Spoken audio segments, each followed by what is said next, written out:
There are growing concerns about the Israel-Hamas conflict spreading to other regions, but we're already seeing a global economic impact as Iranian-backed Houthi rebels from Yemen have interrupted one of the world's most critical commercial routes in the Red Sea.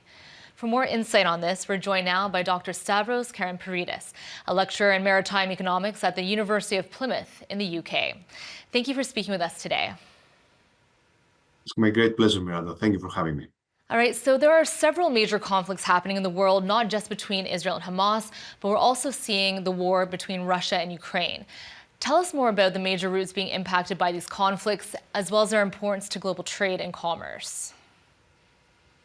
That's a great question. It's like, as you mentioned, because of the conflict between Russia and Ukraine, 10% of the global cereal production has been affected. As we know from the news, a lot of the ports in the Black Sea, they have been affected from mines and other attacks that are happening over there.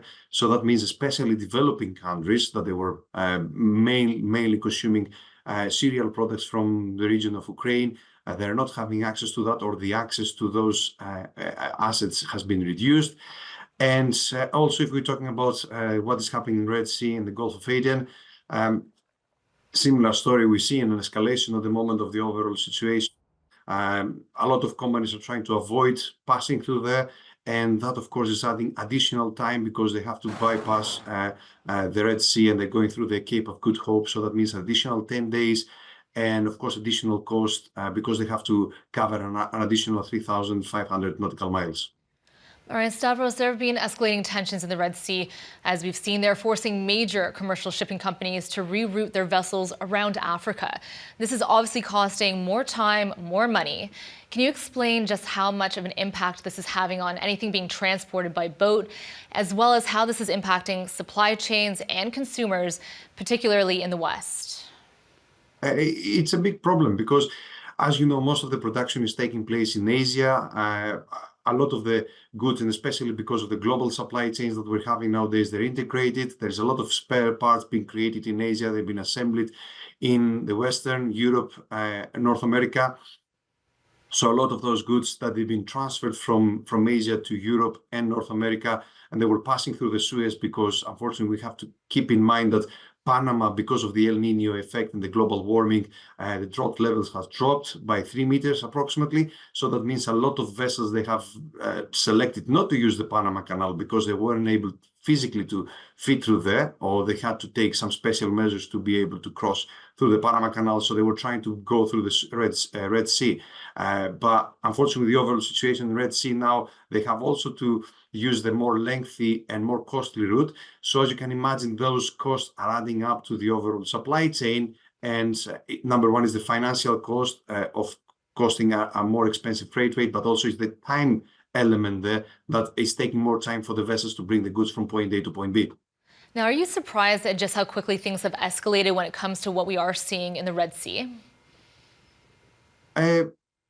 Yes, things were escalated, but I wouldn't say quickly. It's something that it was kind of anticipated. The US, I think we were day 28 or 29, and correct me on that if I'm mistaken.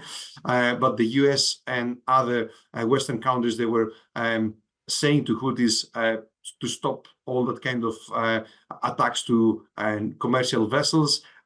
Since Wednesday, the United Nations had given, let's say, they have passed the overall situation that, they mentioned to Houthis that they should really stop the overall situation. So it was something that a lot of people were anticipating to happen. All right, Stavros, we've already seen oil prices spike in the wake of the US-UK airstrikes, and Tesla is actually stopping German production because of the Red Sea shipping attacks. Can you expand on how inflationary the situation could become?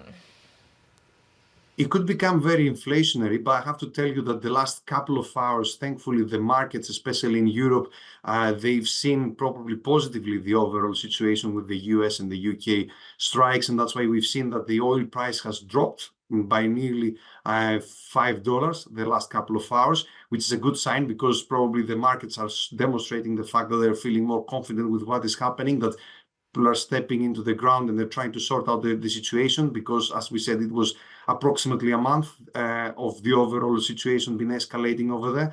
So hopefully the overall situation after the attack is going to de-escalate. Of course, there's a lot of things in the social media and all that kind of stuff. Of course, we have to wait and see how Houthis they're going to react. But of course, if there's going to be another attack coming back, then hopefully not, but we may see an escalation in the oil price. And if that's going to be the case, as you can imagine, that's going to have a huge knock-on effect to the overall economy, because everything we consume is being linked with transportation. And if the transportation cost goes up, then of course the overall costs are going to pass to the final consumer. All right, and we know Russia's war on Ukraine is actually about to enter its third year. How much is that conflict compounding the effects we're now seeing from the Israel-Hamas war when it comes to the global economy? Everything is adding up. So, as you rightly said, because we're living in an interconnected world, the thing is that, as when we start in the beginning, it's like we have more difficult exports from specific key regions like Ukraine, for example, that is responsible for a large amount of grain and cereals that are coming from them. And now we have difficulties in order to move commercial products that are coming from Asia. So that is kind of creating a very interesting mix, because it's getting more difficult to find food supplies. Now it's getting more difficult to find oil that is coming from the area of the Gulf, and also materials that were passing through the Red Sea. So as you can see, most of the commodities are having an impact from a conflict, and that makes the overall mixture very interesting for the next couple of weeks, let's call it that way. Right, Stavros, you mentioned earlier that Europe and Asia, those regions are really feeling the brunt of the impact in terms of these conflicts and the global economic impact there. But how long until it makes its way to North America? Probably in a week from today is going to be something that we're going to see in North America, because as I mentioned earlier on, because of some of the companies trying to bypass the Panama Canal, and as you know, there's a lot of production happening in Asia that ends up in North America, and especially on the East Coast, where New York and the rest of Canada, the East Coast of Canada is. That could probably create a bit more delays, because vessels now have to call some of the North European ports, and then they have to offload the containers, and then from there they have to make a transatlantic passage. So I'm anticipating another 10 to 15 days until we see some kind of knock-on effects in North America. And can impacting trade be helpful to any sides of these wars? For example, does Hamas benefit from the Red Sea attacks at all?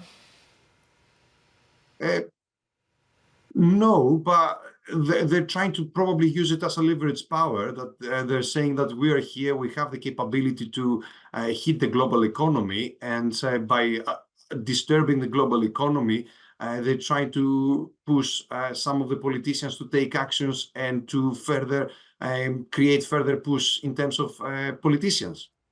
All right, Stavros, thank you so much for your insight today. We appreciate it. You're welcome. Thank you very much for having me. That is Dr. Stavros Karamperidis with the University of Plymouth, joining us from the UK.